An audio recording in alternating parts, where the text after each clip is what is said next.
You said you're trying to hang on to jobs. So, can you tell us what are the areas that are impacted besides this plant?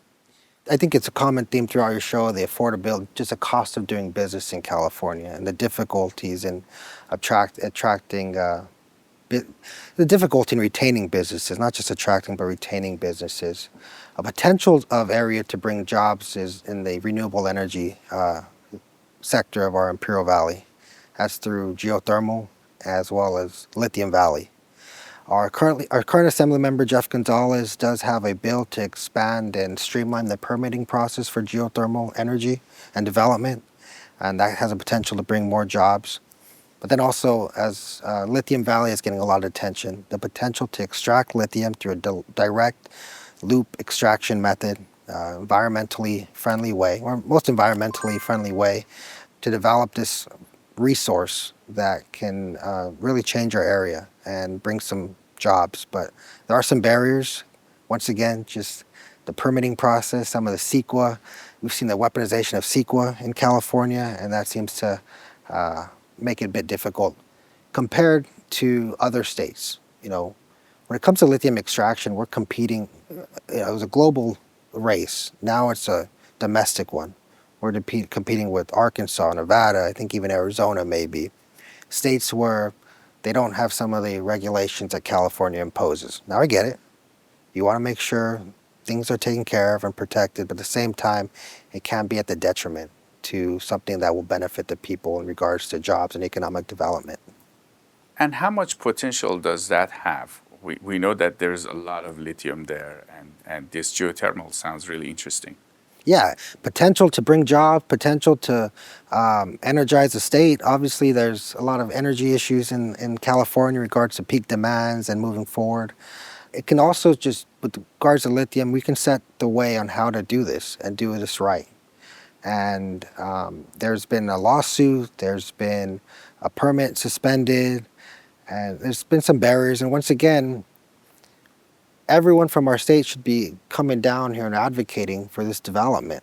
Even the Biden administration issued some loans last year, and our area on energy, and our area got zero, got no dollars from these loans. And so it's kind of like, where's our support? I mean, the state should be mobilizing, and like I said, our local representatives are doing their part to make some noise and bring attention. But there should be contingency, there should be caucuses, there should be everyone coming down here to the Imperial Valley to showcase, one, of renewable energy and how to do it, as well as binational relations and a border economy.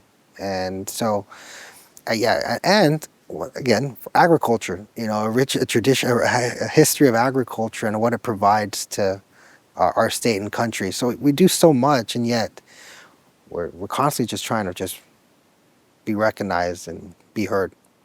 Can you tell us more about agriculture in your region? You guys you have a really big ag. Yeah, we're the winter salad bowl. I don't care what Yuma or Central Valley says. We are the winter salad bowl. Yeah, no, it's just historically been, we have the largest allocation of Colorado River water. That's another topic. And we make use of it. We make use of it to harvest crops, to provide jobs, and to feed our country. And it dates back to the beginning of our valley, from Japanese Americans to Sikhs to Eastern Indians. Our valley has a rich tradition and rich history of agriculture and those who have made it what it is today. And slowly it's been, I think, once again, going back to perhaps thinking something's going to be a staple until it's not. A renewed focus needs to be placed on agriculture and the role it plays in our county to ensure that that remains and that's not under attack, whether it's through our water or just through displacement of land. You mentioned that you want investments to come there. Why should investment come there? We have affordable energy. We have affordable cost of living compared to other places of California. But we also have a need. I mean, we have a strong-willed people who are wanting to work, who are wanting an opportunity, and who deserve it. Like I said, it's an area, the Imperial Valley is filled with people that there's a bit of chip on our shoulder, I think, and but we're just waiting. Right now, the biggest industry, I think, is government and agriculture, and we also want to diversify it.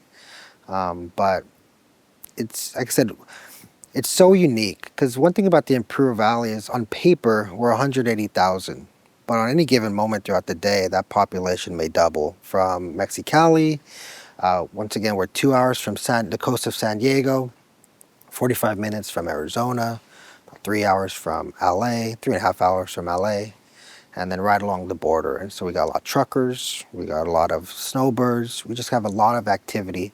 And so when I talk about investments, it's private but also government. We're funded and our infrastructure was built for a population of 108,000 despite our roads being utilized by far more than that.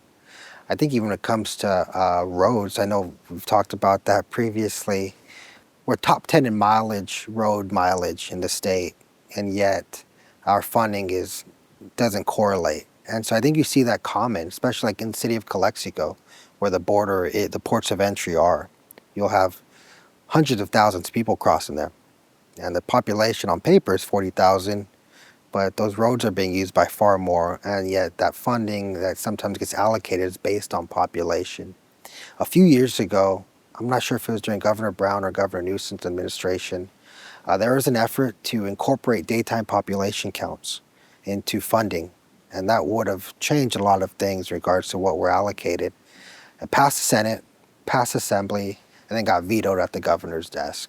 So perhaps there's an opportunity to revisit that, because once again, on paper, and numbers, the paper doesn't tell our story and regarding to how much activity and what goes on in the Imperial Valley. In terms of private jobs coming to your region, does the tariffs help you guys? I think just the uncertainty of everything right now, and that's a common word you're hearing, right? Uncertainty. I think that's kind of where is it going?